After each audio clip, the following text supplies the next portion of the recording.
ప్రతి శనివారపు ప్రార్థనలో మనం పాలు పంపులు పొందొచ్చు. దేవుడు మనతో మాట్లాడుతున్న విషయాలు వినేవారిగా అనేకులు ఉన్నాం.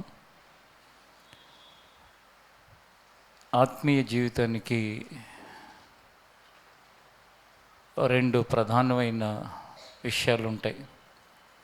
అంటే ఒక బండి నడవాలంటే రెండు చక్రాలు ఎలాగో ఆత్మీయ విషయాల్లో కూడా ఆత్మీయ జీవితానికి అది బ్లెస్డ్గా ఉండాలి అంటే రెండు విషయాలు ఉంటాయి. అదేంటంటే, ఒకటి ఎప్పటికప్పుడు దేవుని వాక్యం ద్వారా మనల్ని సరిదిద్దుకోవటం, రెండవది దేవుని అందరి విశ్వాసంతో ముందుకు వెళ్ళటం.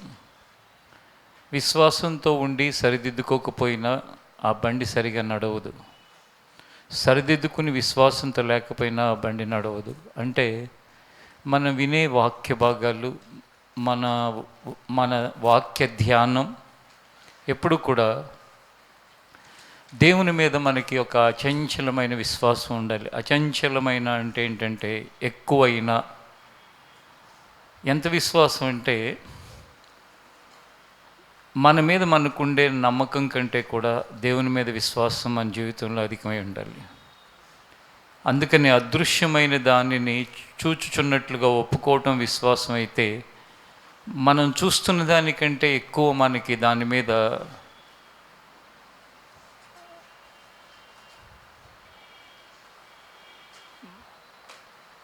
శ్రద్ధ ఉంటే అదే విశ్వాసం.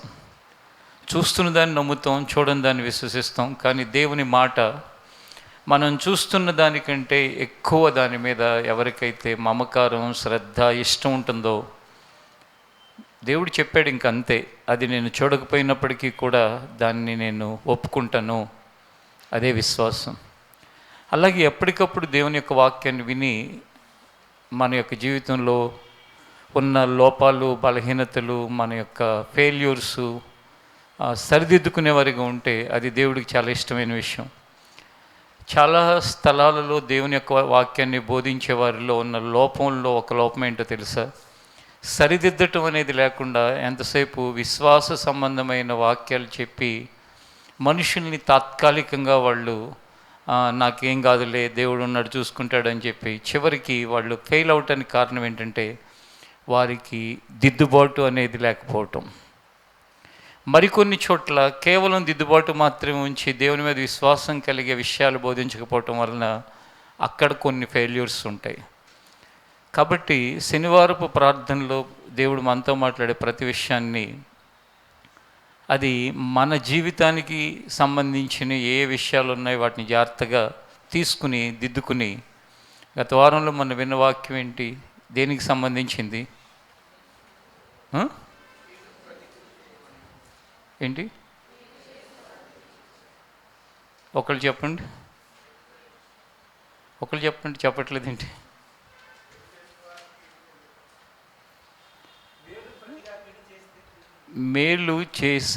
మేలు చేసిన వారికి కీడు చేయవాని ఇంట నుండి కీడు తొలగిపోదు.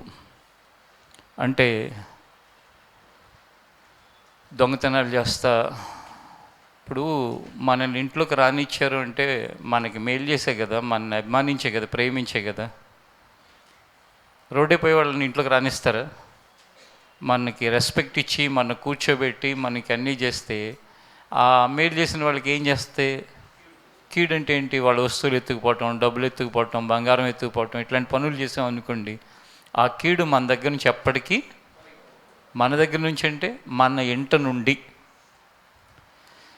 అలా ఎన్నిసార్లు ఎన్ని విధాలుగా కీడు చేసావు, దొంగిలించావు, ఎదుటి వాళ్ళ సొత్తుని నష్టపరిచావు, ఎన్ని చేసావో అవి సరిదిద్దుకుని, అది తప్పు, ఇంకొకసారి నేను అలా చేయను, ఇంకెప్పటికీ చేయను, ఇది శాశ్వత కాలం నా జీవితంలో ఇది ఒక విధానంగా ఉండిపోతుంది.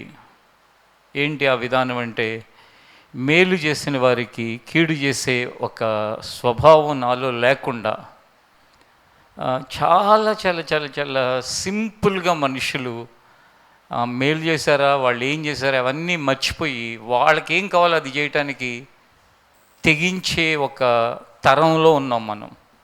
అర్థమవుతుందా? మనం ఏం చేసామో అన్నీ మర్చిపోయి వాళ్ళకి ఏం కావాలో అది చేసేసేయి. వెనక ముందు ఆలోచించడం లేదు. ఎవరికి చేస్తున్నాను? నా తల్లికే. ఎవరికి చేస్తున్నాను? నా తండ్రికే.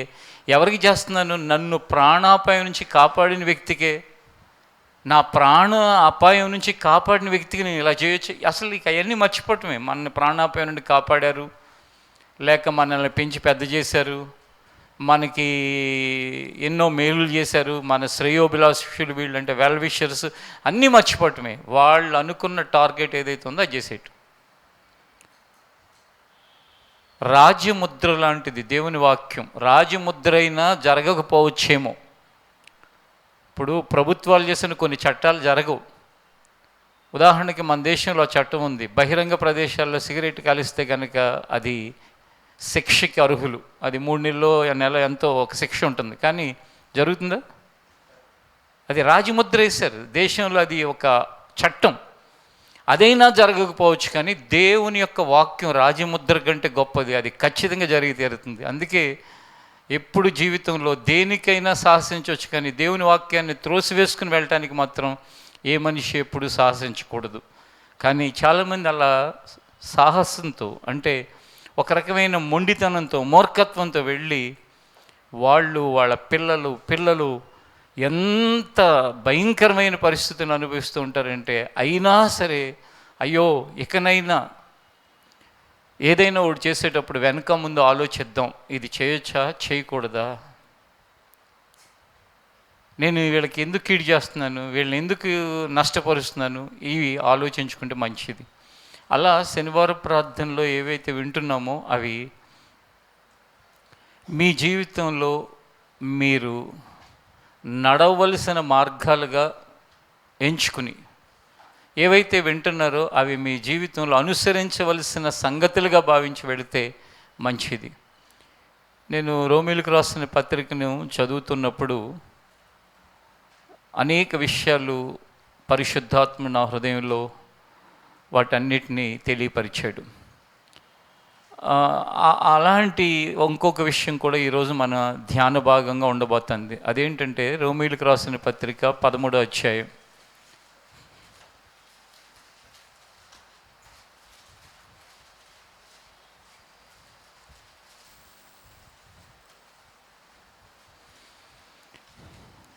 తీసారా? రోమీయులకు రాసిన పత్రిక 13వ అధ్యాయం 2వ వచనం.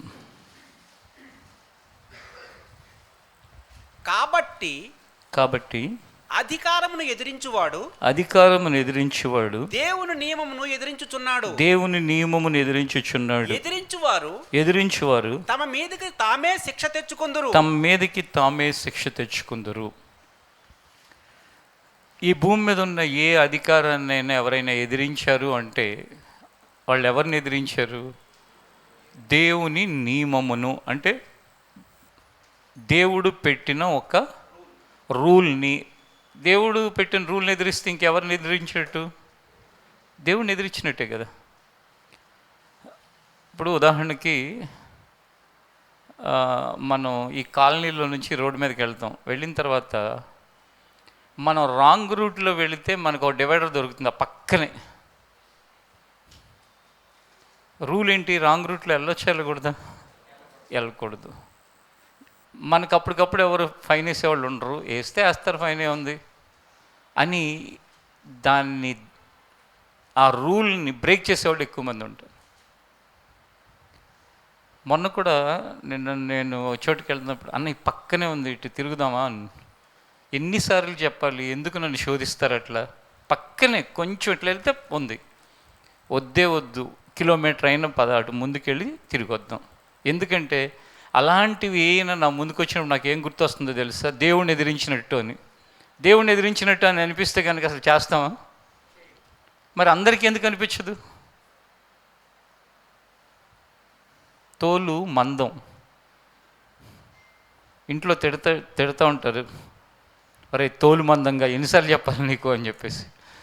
తోలు మందం అంటే ఏంటంటే మన కాన్షియస్ తోలు, అంటే ఈ తోలు కాదు, మన మనస్సాక్షి మందమైపోయినప్పుడు ఏమవుతుందంటే అది ఆ కాన్షియస్ అనేది పనిచేయక, మనస్సాక్షి మనకి వెంటనే సున్నితంగా ఉండకుండా ఏమైందిలే, ఎంతమంది వెళ్ళట్లేదు, వాళ్ళందరూ తెచ్చుకుంటారా బాబు నెత్తి మీదకి, నువ్వు కూడా తెచ్చుకుంటావా?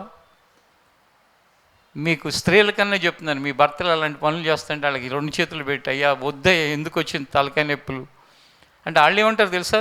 ఏమన్నా అయితే నాది బాధ్యత చూడు అని చెప్పి దాటేస్తాడు. అప్పటికప్పుడు అవుతుందని ఏమైనా ఉందా బైబిల్లో? అది ఎప్పుడైనా అవ్వచ్చు, ఏ విధంగా అయినా అవ్వచ్చు. ఎదిరించటమే అసలు మంచిది కాదండి. ఒక లాని లేకపోతే ఒక నియమాన్ని దేవుడు పెట్టినది అది బ్రేక్ చేయటం అనేది మన జీవితంలో మంచిది కాదు. ఇది నేను చెప్పింది చిన్నది, ఇది ఈజీగా పాటించవచ్చు. కానీ అలాంటివి ఎన్ని విషయాలు ఉంటాయి. నీకు ఒక తల్లిగా తండ్రిగా దేవుడు పెట్టిన వాళ్ళు నీకంటే జ్ఞానం తక్కువ కావచ్చు, చదువుకున్నది తక్కువ కావచ్చు, లేకపోతే నీకంటే అందంగా ఉండకపోవచ్చు, నీకంటే విషయాలు తెలియకపోవచ్చు, నీకు ఫోన్ అన్నీ తెలిసి ఉండొచ్చు, మీ అమ్మకి తెలియకపోవచ్చు, మీ నాన్నకి తెలియకపోవచ్చు. అంత మాత్రం చేత ఎదిరించకూడదు. నీ తల్లిగా దేవుడు పెట్టాడంటే కనుక ఒక అధికారం, అది తండ్రిగా పెట్టాడంటే ఒక అధికారం. ఎప్పటి వరకు అంటే ఒక ఏజ్ వరకు, సర్టెన్ ఏజ్ వరకు.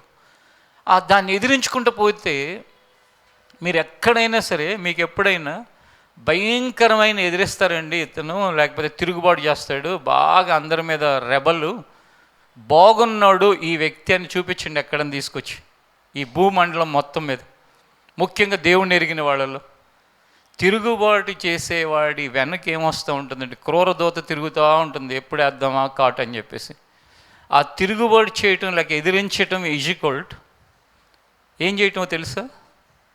దేవునిని ఎదిరించడం.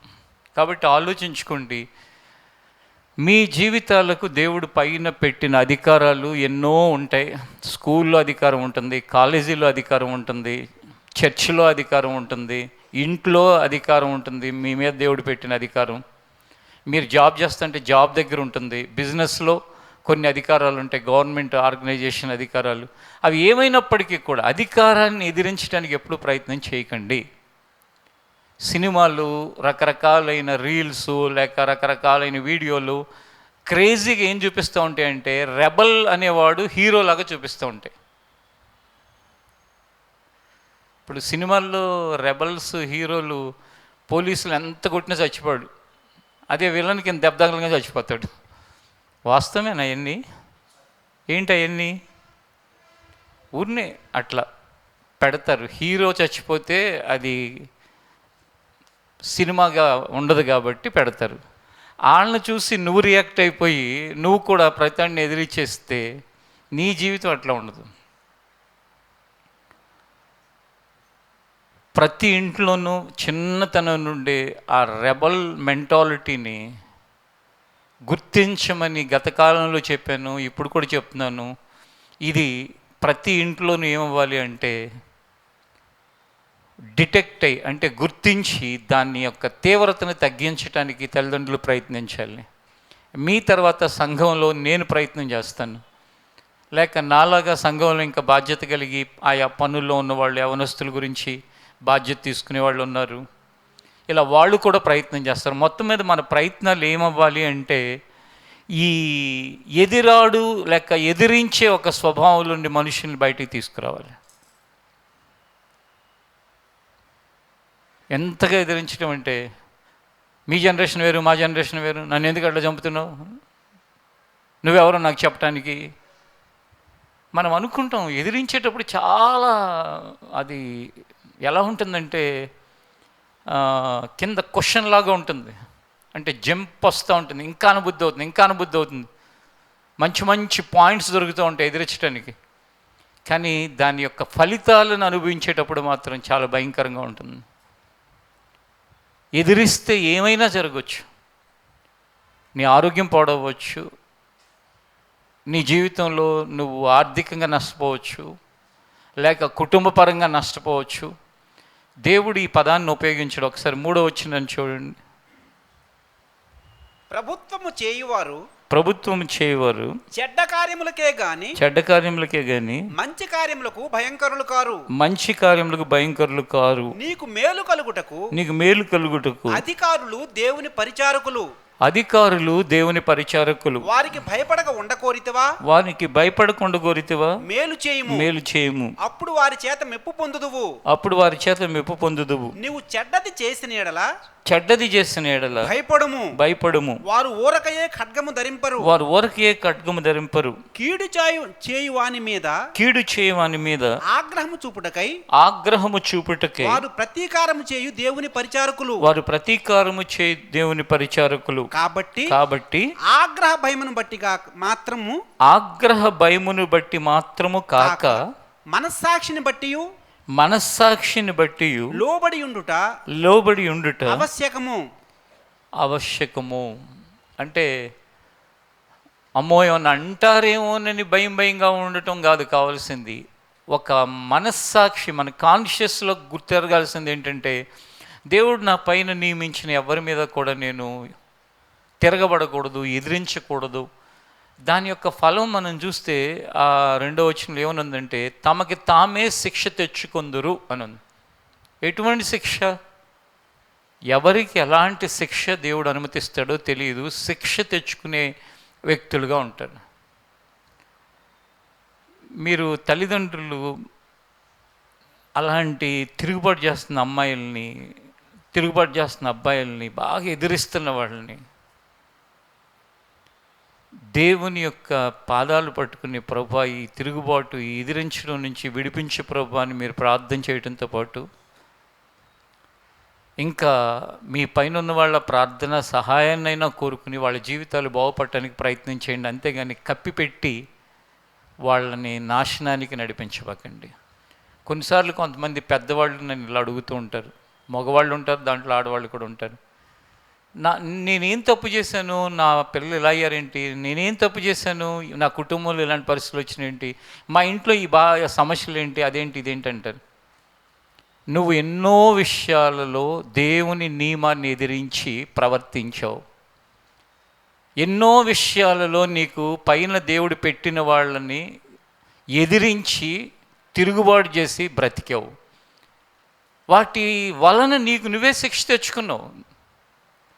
ఇప్పుడు నేను గిల్లాను కాబట్టి ఎవరినో, నా కొడుకు గిల్లితేనే నాకు శిక్ష వచ్చింది అనుకోవటం కాదు. నువ్వు గిల్లితే నీ తలపగలొచ్చు. అంటే ఉదాహరణ చెప్తున్నా. నేనేం చేశాను, నా కొడుకు ఇలా అవుతున్నాడు ఏంటి, నా కూతురు ఇలా అవుతుంది ఏంటి, నా ఇంట్లో వాళ్ళు ఇలా అయిపోయారేంటి, నేనేం చేయలేదే. నీ తిరుగుబాటుకి అసలు ఎలా ఉండాలి అసలు? ఇంకా దేవుడు కనికరం చూపి ఇంక చిన్నటితో వదిలిపెట్టాడు. అరే నువ్వు తిరుగుబాటు చేసి హీరోని అనిపించుకున్నావు, నీ ఇంట్లో తిరుగుబాటు వస్తే నీకు బాధ ఏంటో తెలుస్తుంది. జీవితంలో 27 సంవత్సరాలుగా చూస్తున్నాను నేను. వ్యక్తులను చూస్తున్నాను, కుటుంబాలను చూస్తున్నాను, చిన్నాళ్ళని చూస్తున్నాను, పెద్దాళ్ళని చూస్తున్నాను, అన్నీ చూస్తున్నాను. మక్కిలు ఎరగొట్టి కూర్చోబెట్టాడు అంటారు చూసారు ఇంట్లో. అంటే ఏంటంటే బాగా ఎక్స్ట్రాస్, తిరుగుబాటు, ఎదిరించటం. దేవుడు ఎక్కడెక్కడ వేయాలో అక్కడ వేసి జీవితంలో ఆ తిరుగుబాటుకి బుద్ధి చెప్పి ఇంకొకసారి తిరుగుబాటు చేయకుండా వాడి జీవితాన్ని అంటే దేవుడి ఉద్దేశం ఏంటో తెలుసా? శిక్షించి ఆనందించడం. ఆయన ఆ శిక్షించడం ద్వారా అయినా అడిగి బుద్ధి వచ్చి పరలోక రాజ్యానికన్నా చేరతాడని. ఆ తిరుగుబాటు చేసేవాడిని దేవుడు శిక్షించలేదనుకోండి, ఎదిరించేవాడిని శిక్షించలేదనుకోండి, వాళ్ళు ఏమవుతారు అనుకుంటున్నారు? నరకానికి, అగ్నిగుండానికి పోతారు. బైబిల్లో మోషే నాయకత్వాన్ని ఎదిరించిన వాళ్ళు ఉన్నారు, యెహోషువ నాయకత్వాన్ని ఎదిరించిన వాళ్ళు ఉన్నారు, ఇలా దావీదు రాజుగా ఉన్నప్పుడు ఎదిరించిన వాళ్ళు ఉన్నారు. ఇలా ఎదిరించిన వాళ్ళు చాలామంది వాళ్ళ యొక్క జీవితం ముగింపు చూస్తే కనుక ఎంతో భయంకరమైన పరిస్థితుల్లోకి వెళ్ళిపోయారు. అందుకే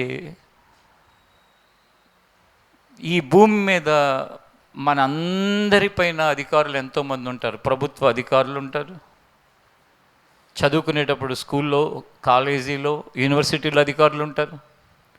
అలాగే ఒక చర్చికి వెళుతున్నప్పుడు దానిపైన దేవుడు పెట్టిన అధికారంలో ఉన్నవాళ్ళు ఉంటారు. లేక ఇంకా ఒక జాబుకు మనం వెళితే దానిపైన అధికారులు ఉంటారు, ఒక సొసైటీకి అధికారులు ఉంటారు. ఎప్పుడు ఎదిరించే స్వభావం మన జీవితంలో ఉండకూడదు. ఒకవేళ వాళ్ళకి ఏదైనా తప్పు లేకపోతే ఏదైనా వాళ్ళు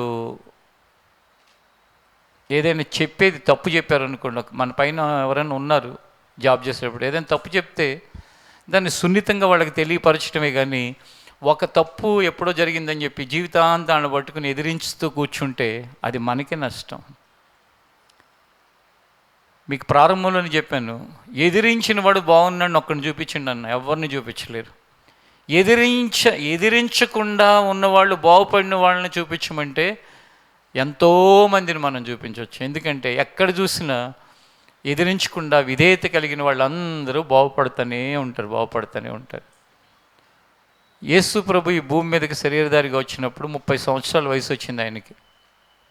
అప్పటికి బాప్తిస్తాలు ఎవరిస్తున్నారంటే యోహోను అనే ప్రవక్త ఇస్తున్నాడు. యేసు ప్రభు ఏం చేశాడు తెలుసా? నేను దేవుని చేత పంపబడిన ప్రత్యేకపరచబడిన మెస్సయ్యాని, రక్షకుణ్ణి. ఆయన పుట్టినప్పుడే అక్కడ దేవదూతలు చెప్పారా లేదా? ఏమని చెప్పారు? ఆయన లోకరక్షకుడు, మనుషులను వారి పాపముల నుంచి రక్షించటానికి దేవుడు పంపించిన, అందుకే యేసు అని పేరు పెట్టండి అని చెప్పారు. అయినప్పటికీ కూడా అప్పటికే బాప్తిస్మం ఇస్తున్న యోహోన్ అనే ప్రవక్త దగ్గరికి వెళ్ళి లైన్లో వెళ్ళి అందరూ ఎలా బాప్తిస్మం పొందారో అలా బాప్తిస్మం పొందాడు. అంటే అధికారానికి లోబడి ఉండమని మనకి ఆయన జీవితం ద్వారా నేర్పించాడు. మరి మనం ఎందుకు అలా ప్రవర్తిస్తున్నాం అంటే అపవాది ఏం చేస్తూ ఉంటాడంటేనండి, మన పాడు చేయటానికి వేరే వేరే రూట్స్లోకి మనల్ని తీసుకెళ్దాం అంటే మనమేం ఒప్పుకోం. సపోజ్ మనల్ని దొంగతనం చేయమంటే ఒప్పుకోం, ఎవరినైనా హత్య చేయమంటే ఒప్పుకోం, అమ్మో పాపం అంటాం. లేకపోతే ఇంకా వేరే వేరే వ్యవహారాల్లోకి వెళ్ళమంటే వెళ్ళాం. ఇది అనుకోండి, ఇది క్రేజీగా ఉంటుంది. ఎదిరించటాలు, నాది కరెక్ట్. ఎవరికి వాళ్ళకి ఏమనిపిస్తుంది? నాదే కరెక్ట్ అనిపిస్తుంది. నీది కరెక్టా కాదా అనేది నీకుగా తెలిసేది నీ చుట్టూ ఉన్న వాళ్ళకి తెలుస్తుంది. ఒక వ్యక్తి పైనున్న అధికారిని ఎదిరిస్తూ ఏమనుకుంటాడంటే, ఇక్కడ ఎవరు ఎదిరించట్లే, వీళ్ళంతా అమాయకులు, నేను ఒక్కడినే ఎదిరిస్తున్నాను అనుకుంటాడు. అక్కడ ఉన్న వాళ్ళకి అనిపిస్తుంది, అరే ఎందుకు అట్లా ఎదిరిస్తాడు, ఎందుకు వచ్చింది గొడవ, కామ్గా ఊరుకోవచ్చు కదా, సర్దుకుపోవచ్చు కదా, పని 1 నిమిషం లేట్ అవుతుంది అయిపోద్ది కదా, కానీ ఎదిరించేస్తూ ఉంటాం. మీలో ఇంటి దగ్గర మొదలుకుని ఎక్కడైనా ఎదిరించే ప్రతి మనస్తత్వపు విధానంలో ఉన్న వాళ్ళు విడిచిపెట్టండి. ఈరోజు పిల్లల్ని పెంచి పెద్ద చేసేటప్పుడు కప్పిపెట్టి మీ పిల్లల్ని, మొన్న ఎవరో చెప్తున్నారు, అన్న చాలా ఘోరంగా ఎదిరిస్తున్నాడు, అసలు అమ్మని ఎదిరిస్తున్నాడు, నాన్నే ఎదిరిస్తున్నాడు. వాళ్ళ దగ్గరలో ఎవరో రిలేషన్ ఒక ఆయన వచ్చి చెప్తున్నాడు, బాబు అట్లా కదంటే అతన్ని కూడా ఎదిరిస్తున్నాడు, అంకుల్ నాకు తెలిసి మీరు చెప్పక్కర్లేదు అంటున్నాడు అంటే అసలు ఎంత భయంకరమైన పరిస్థితి అండి.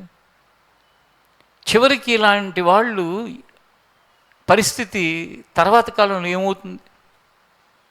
పేతురు రాసిన మొదటి పత్రిక అక్కడున్న వాక్య భాగంలో నుండి ఒక మాటను మనం చదువుకుందాం. చూడండి, పేతురు రాసిన మొదటి పత్రిక 2వ అధ్యాయం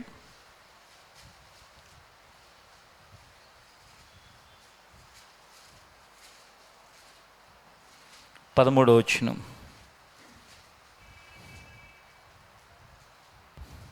మనుష్యులు నియమించు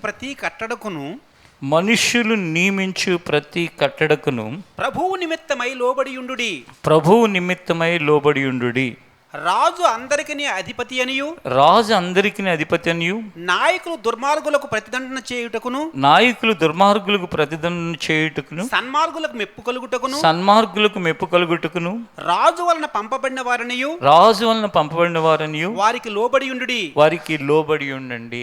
నీ పైన ఎవరైతే పెట్టబడ్డారో, ఆ రోజుల్లో రాజులు కాబట్టి రాజు పంపించిన అతని రిప్రజెంటేటివ్ ఎవరైతే లీడర్ ఉంటాడో వాళ్ళ విషయంలో తప్పు చేస్తే వాళ్ళు శిక్షిస్తారు, మంచి చేస్తే వాళ్ళు మెచ్చుకుంటారు. వాళ్ళ యొక్క రిప్రజెంటేటివ్ కాబట్టి లోబడి ఉండండి.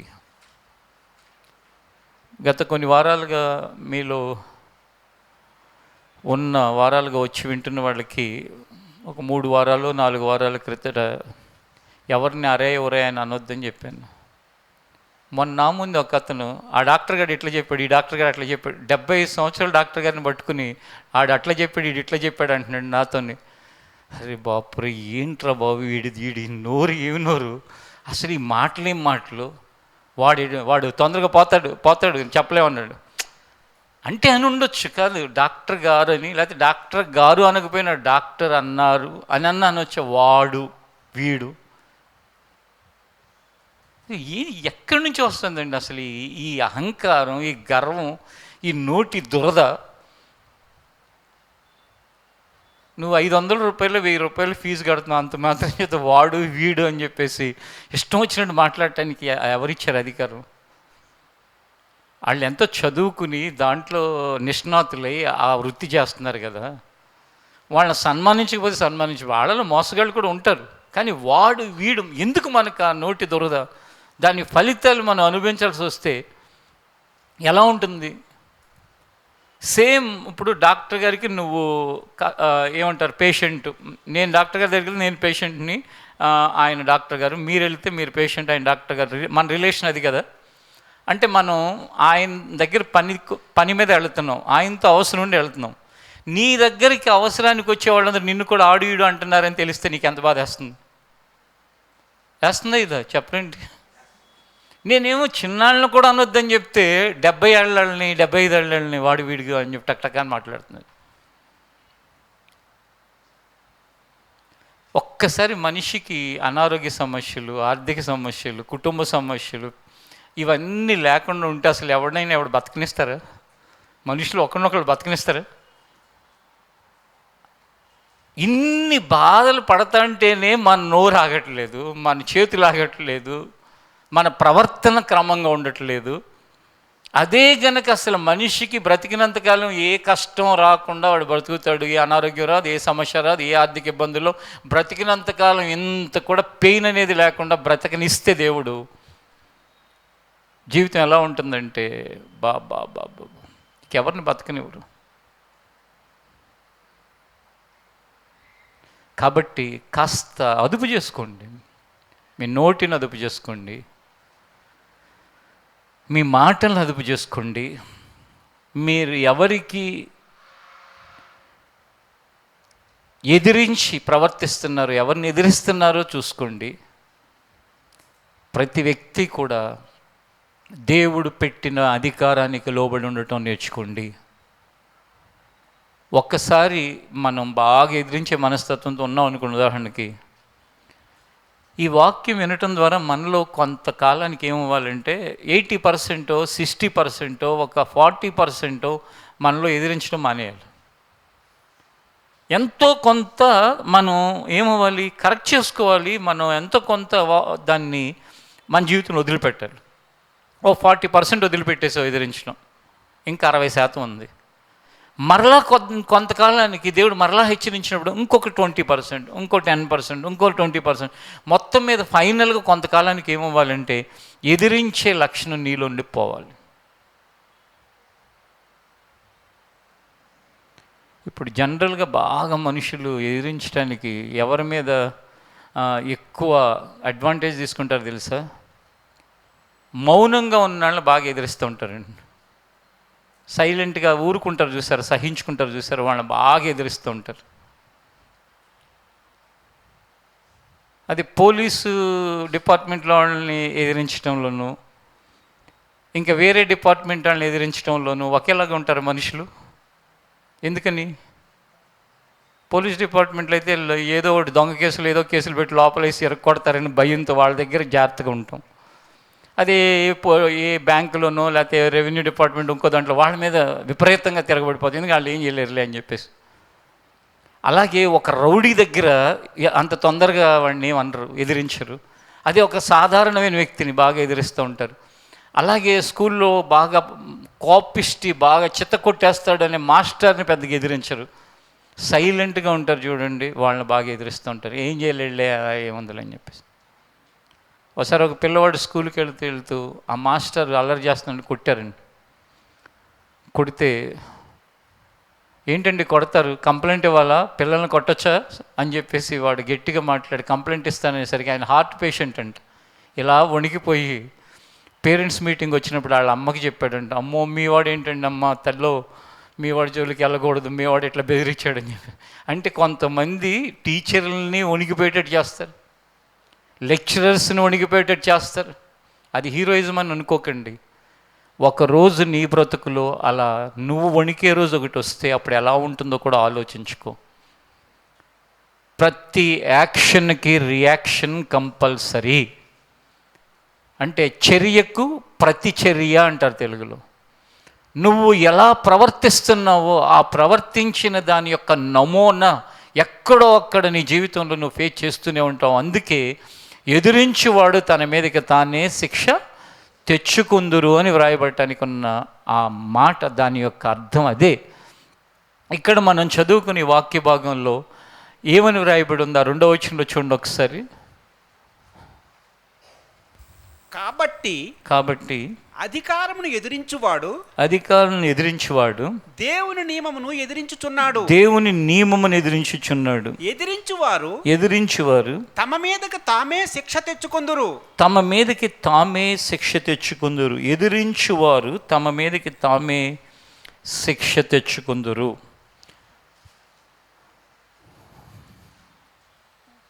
మనలో ఎవరం కోరుకుంటామండి నా మీదకి శిక్ష రావాలని? ఎవ్వరం కోరుకోం. మన మీదకే కాదు కదా, మన బిడ్డల మీదకి రావాలని కోరుకోం. మన బిడ్డల మీదకి కాదు కదా, సంఘంలో ఎవ్వరి మీదకి రాకూడదని మనం కోరుకుంటాం. అందుకెందుకు మీరు రోజు ప్రార్థనలో ఈ వారు ఆగిపోయే వరకు కొంచెం మనసు పెట్టి శ్రద్ధగా ప్రార్థన చేయండి. వాళ్ళ పరిస్థితి చూస్తుంటే రోడ్ల మీద టెంట్లు వేసుకుని పిల్లలకి నీళ్లు దొరకక, అన్నం దొరకక, ముఖ్యంగా లెబనాన్ అనే ప్లేస్లో అయితే చాలా దారుణమైన పరిస్థితులు అన్నమాట. వాళ్ళ పరిస్థితులు రెంట్ ఇచ్చేవాళ్ళు 6 నెలలు అడ్వాన్సులు అడుగుతున్నారంట. అక్కడున్న పరిస్థితులు నిజంగా యుద్ధంలో దెబ్బతినటం వలన మనుషులు పడే కష్టాలు మామూలు కాదు. చనిపోతూ ఉంటారు. ఎక్కడో యుద్ధానికి వెళ్ళి అక్కడున్న సైనికులు చనిపోతారు. వాళ్ళ తల్లులు, వాళ్ళ తండ్రులు, వాళ్ళ భార్య, పిల్లలు అనాథలై నిజంగా ఎంత పెయిన్ అండి. దూరంగా ఉన్నాం, మనకు తెలియదు. మన కళ్ళ ముందు అలాంటివి జరిగితే గుండె తరుక్కుపోద్ది. కాబట్టి వాళ్ళ కోసం ప్రార్థన చేయండి. అయ్యో ఈ పరిస్థితి ఇంకెన్ని రోజులు, దేవుడు ఎలా అయినా సరే. ఎందుకంటే మనుషులకి అసాధ్యమే కానీ దేవునికి సమస్తము సాధ్యమే. మానవ సంబంధంగా ఆలోచించి ఇప్పుడప్పుడే ఆగేటట్లు లేదు అన్నట్టు కనపడుతుంది. కానీ పైన దేవుడు మన ప్రార్థనలు ఆలకించి ఆయనకి సాధ్యమే కాబట్టి చేయగలుగుతాడు. మనకి చిన్న చిన్న సమస్యలు, గ్యాస్ లేట్ అవుతుందనో, లేకపోతే రేపొద్దున ఇంకొంతకాలం అయితే గ్యాస్ దొరకదనో, గ్యాస్ దొరకకపోతే కట్టెలతో వండుకు తింటారు, లేకపోతే ఇండక్షన్ ఉంటాయి, కరెంటు ఉంటాయి, ఏదో ఒకటి తిప్పలు పడతారు. కానీ ప్రాణాలు పోతున్నాయి. ఈ మధ్య ఒక హాస్పిటల్ మీద బాంబులు వేస్తే 160 మంది పిల్లలు చచ్చిపోయారు. చిన్న పిల్లలు పుట్టగానే తల్లిదండ్రులు ఏమనుకుంటారు? నా కొడుకు, నా కూతురు పెరిగి పెద్దవాళ్ళై ప్రయోజకులై నా కళ్ళ ముందు నాకు సంతోషాన్ని కలిగిస్తారు. పుట్టినప్పుడు ఫస్ట్ బర్త్డేలప్పుడు ఎంత సంతోషపడతారు. ఎందుకు? రాబోయే కాలానికి వీళ్ళు ఒక హోప్ లాగా ఉంటుంది. అంటే భవిష్యత్తుకు ఒక నిరీక్షణ పిల్లలు. అలాంటి పరిస్థితుల్లో వాళ్ళు కళ్ళ ముందు చనిపోతే ఎంత పెయిన్ అండి. ఓ ప్రక్కన సమాజంలో పరిస్థితులు అంత ఘోరంగా ఉంటే, యుద్ధాలు దేనికో తెలుసా? మరలా తిరిగి ఎక్కడికి వస్తుందంటే అహంకారంతో భయంకరంగా ఎదిరించే ఒక మనస్తత్వం గలవాళ్ళగా కొన్ని ప్రాంతాలు ఇప్పుడు యుద్ధం జరిగే ఆ పేర్లు ఎందుకు కానీ కొన్ని ప్రాంతాల్లో యుద్ధం జరిగే ప్రాంతాల పరిస్థితులు ఏంటో తెలుసా? ఆడపిల్ల జుట్టు బయటికి కనిపించిందని చెప్పేసి అరెస్ట్ చేసి చిత్రహింసలు పెట్టి చంపేశారు. ఇది మామూలుగా రోజు కాలేజీకి, స్కూల్కి వాటికి వెళ్తారు కదా, ఒక అమ్మాయి జుట్టు కొంచెం బయటకు వచ్చిందనమాట. ఏది ఆ కప్పుకునే ఆ బట్టల్లో నుంచి జుట్టు బయటకు వస్తుందా అని చెప్పి అరెస్ట్ చేసేసి అమ్మాయిని మామూలుగా కాదు, భయంకరంగా చిత్రహింసలు పెట్టి చంపేశారు. ఇది ఒకటి నేను చెప్పేది. ఇలాంటి ఎన్ని చేశారో, ఎన్ని చేస్తున్నారో అంతం లేదు. మనకున్న స్వేచ్ఛ, మరొక చోట ఉన్న బానిస బ్రతుకులు, ఇంకా చెప్పాలంటే క్రూరత్వం, హింస ఒకసారి ఆలోచించండి. అసలు దాంట్లో ఏమైనా మీకు రీజన్ కనపడుతుందా? తల వెంట్రుకలు బయటికి కనపడ్డాయనే దానికి చంపేటువంటి అంటే ఎంత ఘోరమో తెలుసా? ఆడపిల్లల్ని ముఖ్యంగా టార్గెట్ చేసి. స్త్రీ అంటే ఏంటంటే అసలు వాళ్ళు మనుషులే కాదన్నట్టుగా ప్రవర్తించే కొన్ని సమాజాలు, కొన్ని పరిస్థితులు, ఎంతో ఘోరమైన పరిస్థితులు.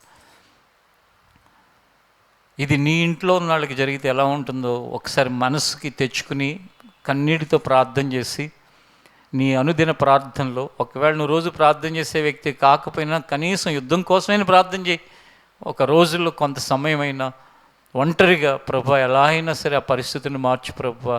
ఎవరి కన్న పిల్లలు వాళ్ళు అలా చనిపోతుంటే ఆ కుటుంబానికి ఒక శోకం. సరే చనిపోయిన వాళ్ళని అలా పెట్టండి, చనిపోయిన వాళ్ళు చనిపోతున్నారు. బతికున్న వాళ్ళు ఒక గుక్క నీళ్ళు, ఒక గుక్కెడు నీళ్లు త్రాగటానికి నీళ్లు దొరక్క, కొంచెం ఆహారం, బతకడానికి ఆహారం దొరక్క ఎంత బాధలు పడుతున్నారు. వాళ్ళు చేసిన పాపం ఏంటి, మనం చేసిన పుణ్యం ఏంటి చెప్పండి. వాళ్ళు పాపిష్టాలు కాబట్టి అట్లా అయింది, మన పుణ్యాత్మంలో ఉన్నా కాదు. అక్కడ గనక నువ్వు నేను ఉండుంటే పరిస్థితులు ఏంటి, ఏం చేయగలుగుతాం? ఒక రాజ్యాన్ని ఎదిరించి, ఒక దేశ అధ్యక్షుని, అధిపతులను ఎదిరించి ఎవడన్నా ఏమైనా చేయగలుగుతాడా? అలాంటి దేశాల్లో పుట్టి పెరిగిన ఆ పరిస్థితులు ఏంటి, మన పరిస్థితులు ఏంటి?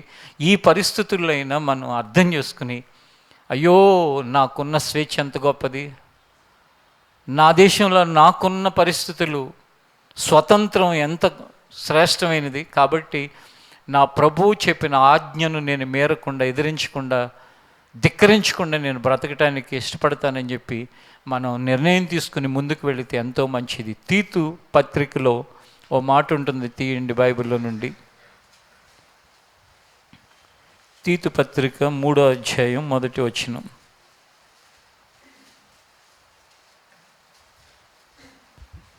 అధిపతులకును అధికారులకును లోబడి విధేయులుగా ఉండవలననియు ప్రతి సత్కార్యము చేయుటకు సిద్ధపడి ఉండవలననియు మనుష్యులందరి ఎడల సంపూర్ణమైన సాత్వికమును కనపరుచుచు ఎవరిని దూషింపక జగడమాడని వారును శాంతులనై ఉండవలననియు వారికి జ్ఞాపకము చేయము. చూడండి అక్కడ 2వ వచనంలో ఏమనుంది? అధికారులు, అధిపతులు ఎవ్వరు నీ పైన దేవుడు పెట్టాడో వారికి లోబడి ఉండాలని, ప్రతి సత్కార్యము చేయటానికి సిద్ధపడి ఉండాలని, అంటే మంచి కార్యం చేయటానికి. సమాజంలో ఎంత తిరగబడే మనస్తత్వం అంటే, సర్రమని బండి పానిచ్చి మన మీదకి వస్తారు. బాబు ఎందుకు అలా చేస్తామంటే గొడవకు వచ్చేస్తారు. లేకపోతే సడన్ బ్రేకులు కొట్టి బండిని ఇట్లా తిప్పుతూ ఉంటారు. ఎందుకు అట్లా చేస్తామంటే గొడవలు పడుతూ ఉంటారు.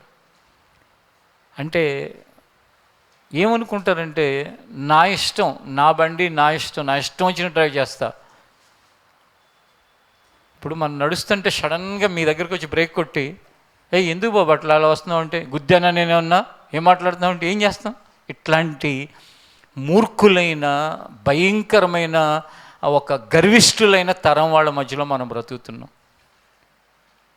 కాబట్టి సమాజంలో ఎవరు ఎలా ప్రవర్తిస్తున్నా మీ పిల్లలు కుటుంబాలుగా మాత్రం అలా ప్రవర్తించకుండా జాగ్రత్తగా చూసుకోండి. పెద్దల సాత్వికంతో, వాళ్ళకంటే వయసులో పెద్దవాళ్ళు ఎవరైనా వాళ్ళ విషయంలో జాగ్రత్తగా ఉంటూ, వాళ్ళ మాట వింటూ, తగ్గించుకుని విధేయత చూపించి ఉంటే అది ఎంతో ఎంతో మంచిది. ఎదిరించటం అనే స్వభావాన్ని విడిచిపెట్టండి. శనివారపు ఉపవాస ప్రార్థనలో ఏది వింటున్నారో వింటున్న ప్రతి దాని పట్ల శ్రద్ధ కలిగి దేవుని మాటని ఎదిరించినట్లు అవుతుంది. నేను నా తల్లిని ఎదిరిస్తే దేవుడి మాటను ఎదిరించినట్టు, తండ్రిని ఎదిరిస్తే దేవుడి మాటను ఎదిరించినట్టు, స్కూల్లో ఉన్న టీచర్స్ని ఎదిరిస్తే దేవుని మాట ఎదిరించినట్టు. సల్మాన్ అర్థమవుతుంది కదా? చూడు, నీకు చాలాసార్లు చెప్తున్నాను, ఇప్పుడు కూడా ఎందుకు నువ్వే గుర్తొస్తున్నావు చెప్తున్నాను. నువ్వు ఎదిరించి తర్వాత జరిగిన దానికి మాత్రం మేమెవ్వరం బాధ్యులం కదా. ఎదిరిస్తే నువ్వెవరిని ఎదిరించావో వచ్చే శనివారం లోపు వాళ్ళకి క్షమాపణ చెప్పు. ఎందుకంటే మీ నాన్నని పిలిచి వాళ్ళు ఎందుకు చెప్పారంటే నువ్వు బాగుపడాలని చెప్పారు. అంతేగాని నీ మీద ఆయనకి ఎటువంటి పగ లేదు. ఒక లెక్చరర్కి ఏముంటుందండి స్టూడెంట్ మీద పగ చెప్పండి? ఉంటుందా? ఒక ప్రిన్సిపాల్కి ఒక స్టూడెంట్ మీద పగ ఏమైనా ఉంటుందా, వీడిని నాశనం చేయాలి, ఈ అమ్మాయిని నాశనం చేయాలని? కానీ స్టూడెంట్స్కి ఎవరి మీద పగ ఉంటుంది? ఏ టీచర్ మీద? ఎవరు మంచి చెప్తారో, ఎవరు శిక్షిస్తారో వాళ్ళ మీద పగ పెట్టుకుంటారు. ఇప్పుడు ఇక్కడ నేను అడిగిన అబ్బాయికి ఒక లెక్చరర్ వాళ్ళ నాన్న పిలిచి చెప్పాడు, మీ అబ్బాయి ఇట్లా చేస్తున్నాడు అట్లా చేస్తున్నాడని. వేరే లెక్చరర్స్ అందరూ ఏం చెప్పాల, కానీ మంచోడు ఎవరు? చెప్పినోడు మంచి అయినా చెప్పినోడు మంచోళ్ళ? చెప్పినాళ్ళు ఏంటంటే ఆడు ఎట్లా పోతే మనకెందుకు, 2 సంవత్సరాలు అయితే ఆడు కాలేజీ నుండి ఆడే పోతాడు, ఏ లారీ కింద పడిపోతాడు, ఎక్కడో అక్కడ ఏ కాలేజీ తిరుగుతుంది, ఏదో ఒకటి అవుతాడు, మనకి ఎందుకంటే ఆడితో పోకిరి వాడితో అనవసరంగా ఆడితో గొడవ పెట్టుకుంటే నన్ను ఏ రోజు ఏదో ఒక రోజు ఏదో ఒకటి చేస్తాడు, నాకెందుకు అనుకుంటాడు. కానీ బాధ్యత తీసుకుని చెప్పిన ఆయన ఏమనుకుంటున్నాడు తెలుసా? తిట్టుకుంటే నన్ను తిట్టుకున్నాడులే, కొడితే నన్ను కొట్టాడులే, వాడి జీవితం బాగుపడాలి. మీలో అమ్మాయిలకి అబ్బాయిలకి అందరూ చెప్తున్నాను, మిమ్మల్ని సరిచేసేవాళ్ళు ఎవరైనా వాళ్ళకి మీ క్షేమాన్ని కోరుకునేవాళ్ళు, మిమ్మల్ని సరిచేసే ఎవరైనా వాళ్ళకి ఎప్పుడు మీరు కృతజ్ఞతగా ఉండాలి. మీకు బుద్ధి చెప్పేవాళ్ళు ఎవరైనా వాళ్ళు నిజంగా మిమ్మల్ని ప్రేమిస్తున్నవాళ్ళు.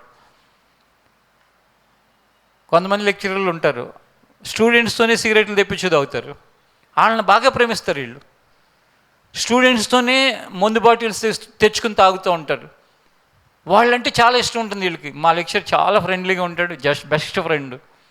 ఏం బెస్ట్ ఫ్రెండ్? నీ జీవితాన్ని నాశనం చేయడానికి వచ్చాడు. అదే కొందరేమో ఏదైనా తప్పు జరిగిందంటే కనుక ఊరుకోకుండా వాళ్ళు చెప్తారు, వాళ్ళు చెప్తే కంట్రోల్లోకి రాకపోతే అమ్మ నాన్న పిలుస్తారు, చెప్తారు, ఎలా అయినా సరే వాళ్ళు బాగుపడాలని చూస్తారు. కాబట్టి మీరు స్కూల్లో అయినా, కాలేజీలో అయినా, బయట అయినా, ఇంటి పక్కల వాళ్ళైనా, చర్చిలో అయినా, మిమ్మల్ని కోప్పడుతున్న వాళ్ళు, మీకు బుద్ధి చెప్తున్న వాళ్ళు, మిమ్మల్ని సరిచేస్తున్న వాళ్ళు, మీ క్షేమాన్ని కోరుకునేవాళ్ళు, మిమ్మల్ని చూసి చూడనట్లుగా వదిలేసే వాళ్ళందరూ వాళ్ళు వాళ్ళ క్షేమాన్ని కోరుకునేవాళ్ళు. అంటే వాళ్ళ ఉద్దేశం ఏంటో తెలుసా? అందరి దగ్గర నేను మంచిదానిలాగా ఉండాలి, అందరి దగ్గర నేను మంచివాళ్ళగా ఉండాలి, ఎవరి గురించి నాకు వద్దు. ప్రారంభం నుండి చర్చిలో ఉన్నాళ్ళు కూడా నాకు కొంతమంది తెలుసు, కొంతమంది అసలు ఎవరిని ఏమనరు, సిగరెట్ తాగితే కనపడుతున్నా ఎవరికి చెప్పరు, ఎందుకంటే పోనీ మనకెందుకు ఆడే అట్లా పోతే అనుకుంటు.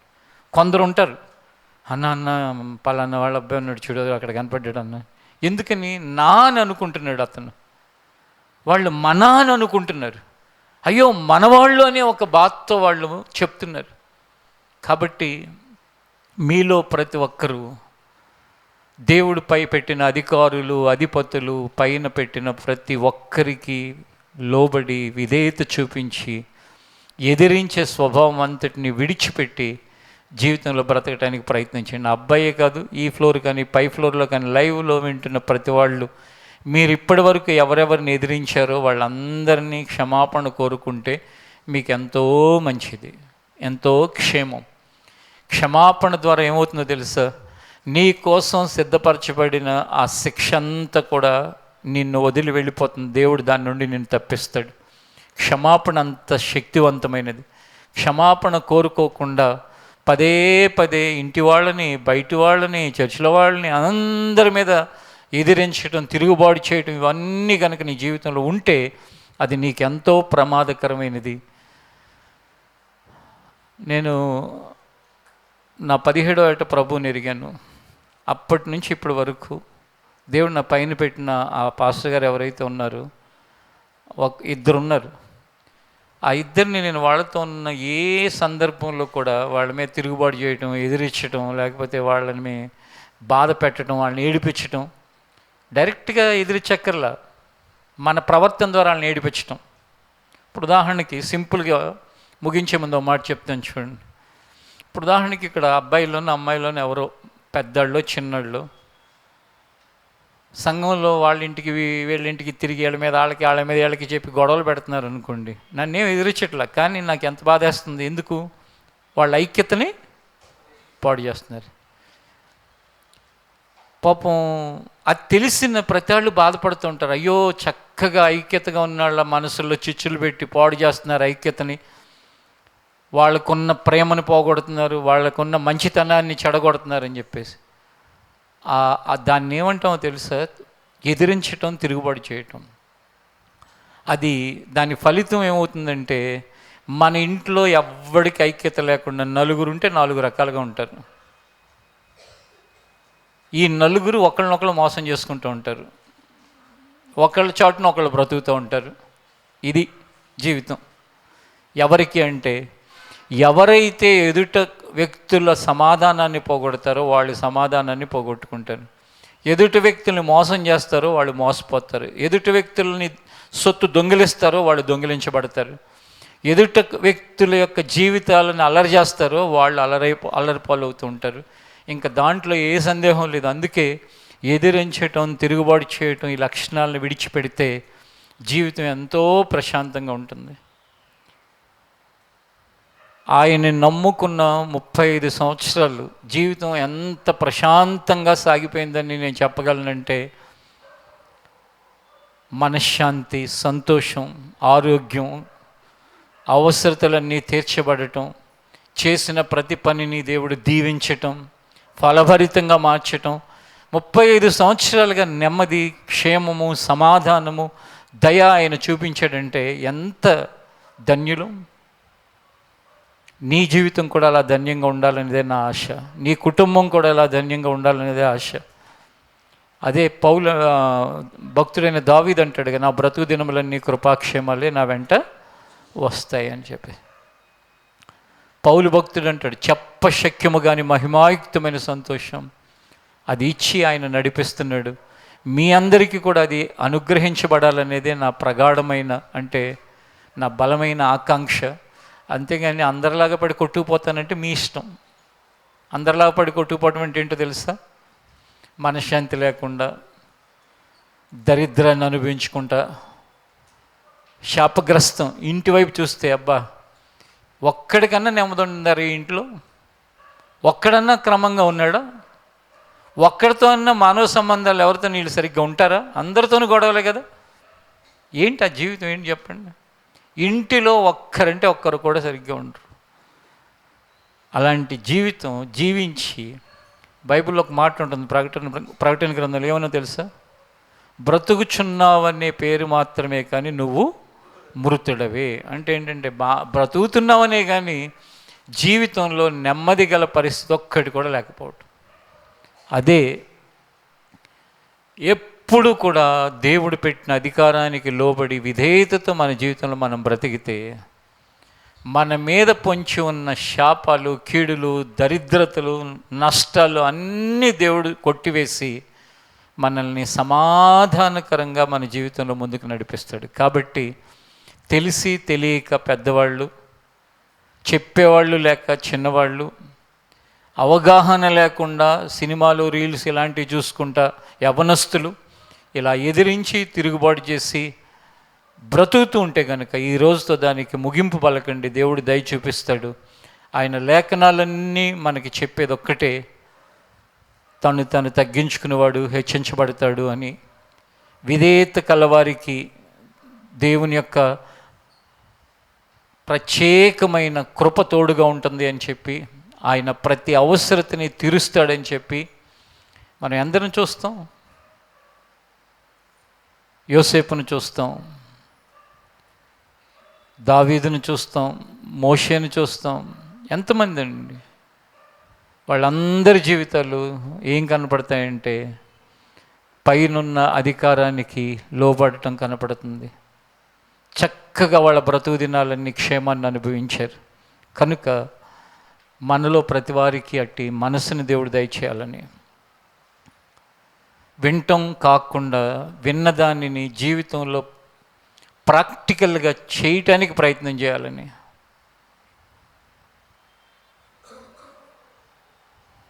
ఎక్కడైనా అలా ఎదిరించేవారు కనపడినప్పుడు మనలో ఒక భయం కలగాలని. అయ్యో ఎందుకు అలా ఎదిరిస్తారు?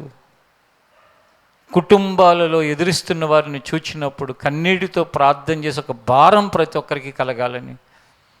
అయ్యో నా కూతురు ఇంత ఘోరంగా ఎదిరిస్తుందేంటి అని ప్రార్థన చేసి దేవుని చేతులకు అప్పగించే మనసు ప్రతి ఒక్కరికి దేవుడు ఇవ్వాలని, తద్వారా క్షేమం అనుభవించాలని. చెప్పుకుంటూ వెళితే కనుక ఇంకొక గంట సేపు ఎదిరిస్తే ఏమేమి జరిగినాయో చెప్పాలంటే ఆ వ్యక్తులు, పరిస్థితులు ఎన్నో నా మనసులో గుర్తొస్తున్నాయి. కానీ సమయం లేదు. కానీ ఎదిరించడం ఏ కోశాన అంటే ఏ విధంగా చూసినా మంచిది కాదు. కాబట్టి ఎదిరించే స్వభావం నుండి ప్రతి ఒక్కరిని దేవుడు విడిపించునుగాక. ఎదిరించే దురాత్మలన్నింటినీ దేవుడు పారద్రోలునుగాక. ఎదిరించే చీకటి ఆత్మలను చేతుల నుండి ప్రతి ఒక్కరూ బయటపడే కృపను దేవుడు దయచేయనుగాక. ప్రార్థన చేసుకుందాం, లేచి నిలబడండి.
ఆమేన్. ప్రభా, ఎదిరించడం అనేది ఈ రాత్రి అందరూ దీన్ని వింటున్నారు వారందరికీ దూరమగునుగాక అని ప్రార్థిస్తున్నాను ప్రభా. ఎదిరించటం ఎంత కుతూహలంగా, ఉత్సాహంగా, సంతోషంగా ఉంటుందో దాని యొక్క ఫలితాలు అనుభవిస్తున్నప్పుడు అది ఎంత బాధ అంటే మా బాధను ఎవ్వరూ కూడా తీర్చలేరు నాయన. అందుకే రోమా 13:2 వ్రాయబడినట్లు నాయన, ఎదిరించేవాడు తన మీదకి తానే 3 వ్రాయబడినట్టు శిక్షను తెచ్చుకుంటున్నాడని. అయ్యా, తెచ్చుకోవటం అనేది ఎంతో భయంకరం ప్రభా. అట్టి వాటికి ప్రతివారు దూరం అవ్వాలని వేడుకుంటున్నాను తండ్రి. తెలిసి తెలియక చిన్న వయసు నుండి 8th, 7th, 6th క్లాసు నుంచి ఎంతో భయంకరంగా ఎదిరిస్తున్న వారిని క్షమించు నాయన, క్షమించు తండ్రి. వారి మీదకి నిజంగా శిక్షే గనక వస్తే అది వారు మోయలేనంత భయంకరమైనది నాయన. అలనాడు కయ్యూన్ అంటున్నాడు, అయ్యో నేను భరించలేనంత శిక్ష అని. ఎంత అంటే నాయన దేశదెమ్మరైపోయాడు. నిజముగా తిరుగుబాటు ఎదిరించటం, అది ఎలాంటి శిక్ష మా మీదకి వస్తుందో మాకు తెలియదు నాయన. అలాంటి శిక్షలు ఏవి తెచ్చుకునే వారికి ఎవరిని ఉండనివద్దని వేడుకుంటున్నాను నాయన. ప్రతివారు అన్ని విషయాలలో ప్రభా లోబడి బ్రతికేవారిగా ఉంచునాయన, విధేయత కలిగి బ్రతికేవారిగా ఉంచునాయన, చెప్పిన మాట వినేవారిగా ఉంచునాయన. జీవితకాల పర్యంతము వారిని దిద్దువారి పట్ల, సరిచేసేవారి పట్ల, బుద్ధి చెప్పువారి పట్ల వారు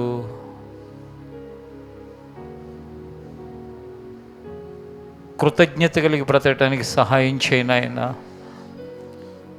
నిజముగా మా మేలు కోరువారు తప్ప మమ్మల్ని దిద్దువారు ఎవరున్నారు నాయన?